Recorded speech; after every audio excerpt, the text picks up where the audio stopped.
के बच्चे लगते हैं जूली आंटी जैसे, और जूली आंटी के बच्चे जो हैं वो अप्सरा मोम के जैसे लगते हैं।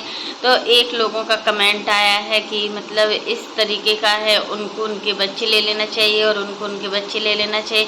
हाय friends, welcome back to my YouTube channel. कैसे हैं आप सभी? आई होप आप सभी अच्छे होंगे। तो फ्रेंड्स, अगर आपने मेरे चैनल को सब्सक्राइब ना किया हो तो आप लोग मेरे चैनल को सब्सक्राइब कर दीजिएगा, बेल आइकन के बटन को प्रेस करना मत भूलिएगा। तो जैसा कि जूली आंटी ने मतलब किसी की बॉडी शेमिंग की है, एक बात बिल्कुल गलत है। अगर मतलब जिसका रंग रूप, लंबाई, ऊंचाई जो भी है, मतलब किसी पे मतलब वो तो सब भगवान की देन है। जो भी चीज़ें हैं, यहाँ पर जूली आंटी के जो बच्चे हैं वो अप्सरा मोम के जैसे लगते, मतलब जूली आंटी के जो बच्चे हैं वो अच्छे लगते हैं देखने में, और जो अप्सरा मोम के बच्चे हैं वो मतलब थोड़ा कलर में उस टाइप के हैं। तो इस चीज़ को लेकर भी मतलब सोशल मीडिया पर बहुत सारी चीज़ें हो रही हैं। तो हमने आज आंटी का वीडियो देखा, अप्सरा मोम का। उस वीडियो को देखने के बाद पता चला कि मतलब जो जैसा बोलता है वो बिल्कुल वैसा होता ही, और उसकी थिंकिंग बिल्कुल वैसी ही होती है। तो सच में यार, जो भी चीज़ें हो रही हैं सोशल मीडिया पर वो बिल्कुल भी अच्छी नहीं हो रही। और किसी की बॉडी शेमिंग को लेकर आप क्या जज कर सकते हो? यहाँ पर आप अपना देखिए, आप किस तरीके की लगती हो, और दूसरों पर चली हैं कि मतलब उसको मतलब पूजा को बोल रही हैं, और यहाँ पर अप्सरा मोम को काली बोल रही हैं, मनीषा को बोल रही हैं, रंजना को बोल रही हैं आंटी। और अप्सरा मोम मतलब अप्सरा मोम अब उन्होंने वैसे बोला है कि जिसको चलना हो, जहाँ हो, जिसको जहाँ जाना हो तो जाए।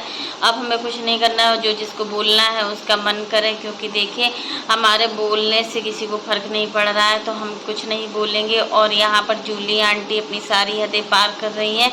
आखिर मतलब जो उनके बेटे हैं वो उनके संस्कार दिख रहे हैं कि आखिर वो किस घर से हैं, कैसे संस्कार हैं। यहाँ पर जूली आंटी तो बिल्कुल भी मतलब शांत होने का नाम ही नहीं ले रही हैं। जो भी बोल रही हैं सीधे मुंह बोल रही हैं। और देखिए, किसी के रंग रूप को लेकर हम जज नहीं कर सकते। अगर हम किसी के रंग रूप को लेकर जज करते हैं ना, तो ये हमारी गलतफहमी है। क्योंकि देखिए, यहाँ पर अगर सूची का रंग सांवला है या मतलब हल्का वो सांवला है, तो उसके रंग को लेकर बहुत ज़्यादा जज किया जाता है। क्योंकि देखिए, अप्सरा मोम का कलर एकदम फेयर है, और प्रिंस और सचिन का कलर सूची से थोड़ा फेयर है, और सूची का रंग ज़्यादा ही मतलब डार्क है। तो इस वजह से उसकी बॉडी शेमिंग को बहुत ज़्यादा जज किया जाता है। मनीषा को भी बहुत ज़्यादा जज किया जाता है कि मनीषा ऐसा करती है, मनीषा वैसा करती है।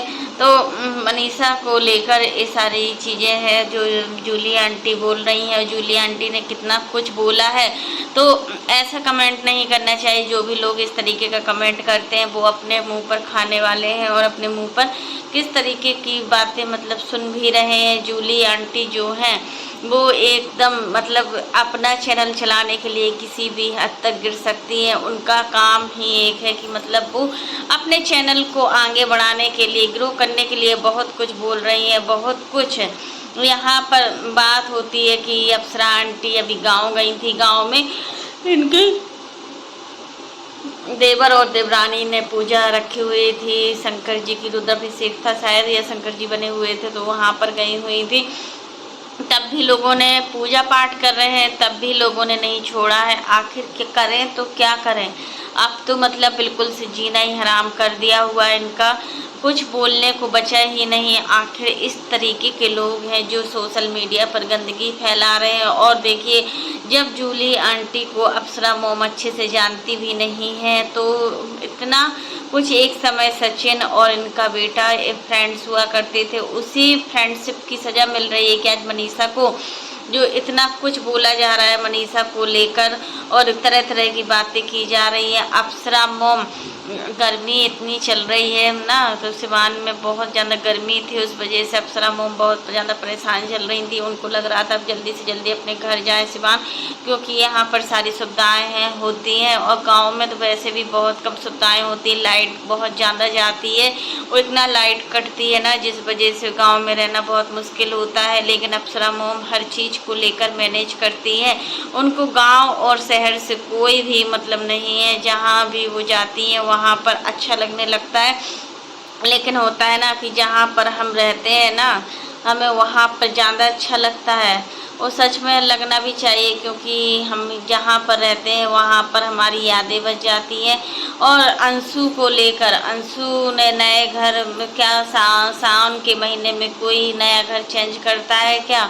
जो अंशु ने नया घर चेंज करने की सोची, नया घर इनका जो भी है, अच्छा लग रहा था। वहाँ पर खाना भी बन गया, पूजा पाठ भी हो गई, सब कुछ हो गया। लेकिन सावन के महीने में तो पंछी भी अपना बसेरा नहीं छोड़ते हैं। तो यहाँ पर अंशु ने सावन के महीने में घर चेंज किया। क्या ये सारी चीज़ें अंशु के लिए लागू नहीं होती? क्या इनकी सासू माँ को ये सारी चीज़ें पता नहीं है क्या, कि सावन के महीने में घर नहीं छोड़ते हैं, जहाँ पर रहते हैं वहीं पर रहते हैं?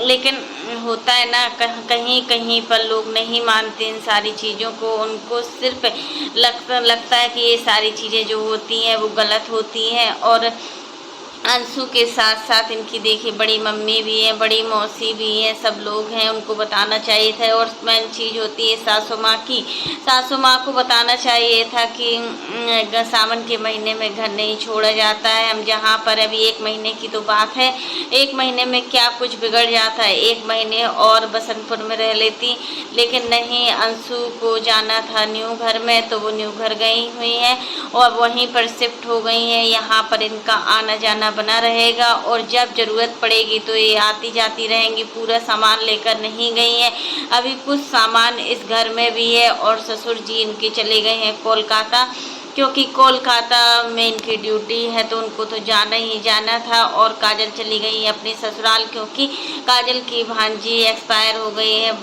उसको कुछ भी नहीं हुआ था, स्कूल गई थी, अच्छी खासी स्कूल गई हुई थी और स्कूल में अचानक से बेहोश हो गई। ये बहुत चल रहा है ऐसा, इसको हम बोल सकते हैं साइलेंट अटैक बहुत चल रहा है, कि बच्चों को पता नहीं चलता है क्या हो रहा है क्या नहीं। क्योंकि आजकल का जो खान पान है ना, वो बहुत ही अलग है, बहुत ही अशुद्धियाँ मिली होती है हर चीज़ में। इम्प्योरिटी तो इतना है हर चीज़ में कि कोई भी चीज़ खाओगे वो केमिकल के द्वारा पकाई जाती है। और केमिकल, हर चीज़ में केमिकल रहते हैं। आप चाहे दूध भी खाइए तो उसमें केमिकल रहता है, आप चाहे दही भी खाइए तो उसमें केमिकल होता है। हर चीज़ में केमिकल, कोई चीज़ प्योरिटी नहीं है, कोई भी चीज़ शुद्ध नहीं है। आज की उसमें कोई भी चीज़ शुद्ध नहीं है। आप कुछ भी ले लीजिए, फल फ्रूट्स ले लीजिए, सब्जियां ले लीजिए, तो सब्जियों को भी केमिकल्स के द्वारा पकाया जाता है, फलों को भी केमिकल्स के द्वारा पकाया जाता है, हर चीज़ केमिकल्स के द्वारा पकाई जाती है। तो कहाँ से हम लोगों का अच्छा स्वास्थ्य रहेगा, कहाँ से हम लोग स्वस्थ रहेंगे? हमारा शरीर दिन पर दिन कमज़ोर होता चला जाएगा। वही चीज़ अंशु के साथ है कि अंशु भी अपनी हेल्थ पर बिल्कुल भी ध्यान नहीं दे रही है। दिन पर दिन देखिए कितना वीक होती चली जा रही है। और मतलब ऐसा लग रहा है जैसे मतलब कोई इसको बहुत बड़ी दिक्कत हो रही हो, क्योंकि इसका बीपी बहुत ज़्यादा डाउन होता है, माइग्रेन भी है। और काजल की भांजी के साथ जो हुआ वो अच्छा नहीं हुआ। और देखिए ऐसा किसी के साथ ना हो, इतनी बड़ी बच्ची 7 साल से कम नहीं होगी। और देखो स्कूल अच्छी खासी गई हुई थी, कोई भी दिक्कत नहीं हुई थी, लेकिन अचानक से स्कूल में बेहोश हो गई और एकदम से उसकी जान को खतरा हो गया। और जब वो 7-8 दिन तक वेंटिलेटर में रही पटना के अपोलो हॉस्पिटल में, तब देखिए उसके बचने की कोई उम्मीद नहीं थी। और अंत में देखिए उसके साथ ऐसा हो गया। तो काजल को जाना पड़ा अपनी ससुराल, क्योंकि देखिए काजल वेडिंग एनिवर्सरी पार्टी में आई हुई थी, तो यहीं मायके में थी। तो ये चीज़ है कि मतलब हर समय का कुछ पता नहीं है कि कब क्या से क्या हो जाए, कुछ नहीं पता। इसलिए हमेशा हमें अपना हर पल अच्छे से जीना चाहिए, हर पल को एंजॉय करना चाहिए। क्योंकि आजकल देखिए तबीयतें बहुत ज़्यादा ख़राब चल रही हैं, तबीयत बिल्कुल भी साथ नहीं देती इंसान की, तो वो किसी चीज़ में मन लगाए तो कैसे लगाए, ये चीज़ भी बहुत मायने रखती है। तो फ्रेंड्स आज के लिए बस इतना ही। कैसा लगा आपको मेरा वीडियो पसंद आए तो लाइक कर देना, और अगर आप चैनल पर न्यू हो तो चैनल को सब्सक्राइब करना ना भूलना। फिर मिलते हैं नेक्स्ट वीडियो में, तब तक के लिए बाय, टेक केयर। और फ्रेंड्स आप लोग कमेंट बॉक्स में ज़रूर बताना कि अप्सरा मॉम अगर कुछ नहीं बोल रही है तो लोग क्यों इतना परेशान कर रहे हैं। आखिर लोगों ने अपनी हद ही पार कर दी है और सचिन मनीषा के पीछे बिल्कुल हाथ धोकर मतलब इतना पड़ चुके हैं। आखिर देखिए आंटी जी कह रही अब तो हम लोग अच्छे से रह रहे हैं, अब हमारे यहाँ से कोई भी दिक्कत नहीं हो रही है, कोई भी चीज़ हम बोल नहीं रहे हैं, तब भी सामने वाला इंसान हमें इतना टारगेट कर रहा है, इतना पॉक कर रहा है सामने वाला इंसान कि कुछ हम बोल ही नहीं सक रहे, ना ही हम कुछ कह रहे हैं, फिर भी ये सारी चीज़ें हैं। अब हमें कुछ नहीं बोलना है, जिसको जो करना है वो करे, उसकी अपने मन की बात है। हम अपना काम अपनी ईमानदारी से निभाएंगे और देखो भगवान ही देख रहे हैं हर चीज़ को, कि जो जैसा करता है उसको वैसा कर्म, मतलब जो जैसा कर्म करता है उसको वैसा फल भोगना ही पड़ता है। आप कितना भी बच लेंगे ना, अपने कर्मों से नहीं बच सकते। इस जन्म में बच लेंगे बट अगले जन्म में तुम्हारे कर्म तुम्हारे पीछे पीछे आएंगे। अगर तुम अच्छा कर्म करोगे तो अच्छे लोग तुम्हें हमेशा साथ देंगे, अगर तुम बुरा कर्म करोगे तो वही बुरे कर्म तुम्हारे आगे चलकर निकलेंगे। ये बिल्कुल रियल फैक्ट होता है। तो फ्रेंड्स, आज के लिए बस इतना ही। कैसा लगा आपको मेरा वीडियो पसंद आए तो लाइक कर देना, और अगर आप चैनल पर न्यू हो तो चैनल को सब्सक्राइब करना ना भूलना। फिर मिलते हैं नेक्स्ट वीडियो में, तब तक के लिए बाय, टेक केयर।